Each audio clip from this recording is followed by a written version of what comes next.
लेना है तो ऐसा लीजिए। माने यादव वाला गाना सुनाएंगे तो आप बाबू से वाला गाना, तो इसमें क्या होगा, झगड़ा होगा ना।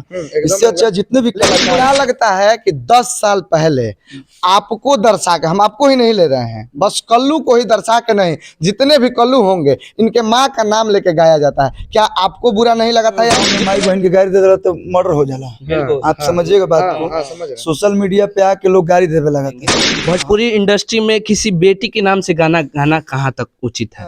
खेसारी जी भी हमको लगता है कि अगर एक दो गाय होंगे तो उनका भोजपुरी के सुपर डुपर स्टार अरविंद अकेला कल्लू जी हैं, और ये तो विवादों में उतना नहीं रहते हैं, लेकिन कभी कभी ये भी विवादों में आ जाते हैं, या इनको घसीट के लेके आ जाया जाता है। आप जो भी समझ लीजिए। के बाद एक तीखा सवाल बनता है, उम्मीद है कि आप इसका जवाब शालीनता से देंगे।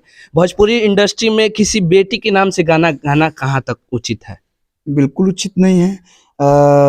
ऐसा नहीं कि मनोज तिवारी जी, पवन सिंह जी, खेसारी जी, जितना लोग बस सब लोग गौले बा, लेकिन अब एक नाम धके कैसे गौल जाला। हिंदी में गौल Monica oh my darling, Munni बदनाम हुई डार्लिंग तेरे लिए, माय नेम इज शीला की जवानी, तो वो लोग अपने लिए गाए, इंटरटेनमेंट के लिए गाए।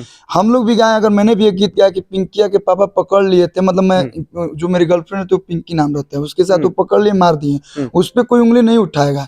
लेकिन अगर आप नाम धर के पूरा टारगेट करते हैं कि नहीं उन्हीं की कुछ भी व्यक्ति विशेष का नाम ले, कुछ भी अपशब्द, अगर लड़की का ही नाम लेना है तो ऐसा लीजिए कि दर्शन करने जा रही है या जो भी, एक तो लड़की के नाम ले के ना चाहिए, लेने के बाद उनको।